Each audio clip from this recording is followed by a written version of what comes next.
Oğlum oğluk usoktuğun iyimedim. İzin bilen hakamma kadın yedi. Gitmete de mağa bayılıp kavak koyup, yaşadılar iyili yaşı ağır koyup, köpünmedim nan pul odun yok deyip, izin bilen hakamma kadın yedi. İrkanı kuşyan hayran ekenim, mahal mahal olfa aynan ekenim. Neymişi kadırlarını duyman ekenim, izin bilen hakamma kadın yedi. Nidir devam min ağlar yarim, nidir devam min ağlar yarim. Bağrı bakıp kucakla ağlarım yarim. Sağ tarafımda hakkım morfadı, çet tarafımda da gezem morfadı. Başarıp bile yok sonra hicimin, son çiğnem, yaşa morfim, gezimin hem hakkımın canına dağıldım. Yüzüm ödüm gülüp doğur, sen parmağım ize can.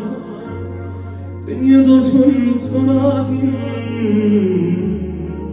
yok kanıma mekhan. Manlayıp da var vakit, sivlarıma geçezan. Dünya dursun tunasın, yok kanıma mekhan. Getirme ağlamlar alayım, getirme ağlamlar alayım. Karıdım bir karayım, bir varıma geçezan. İzi zalim zalim, İzi zalim mekruvarım, yollarımda izleyen.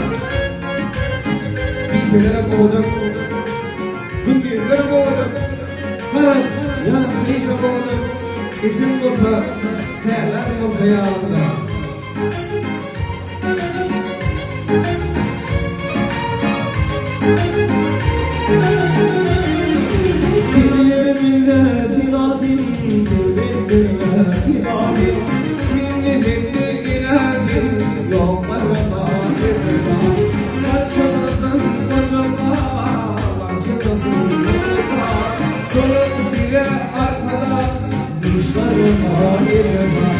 Getir bağım varayım, bildir bağlarayım.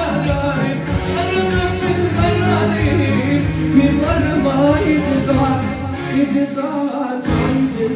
Bir varıma izi zanım mekruvar, yok varıma izi zat cansın.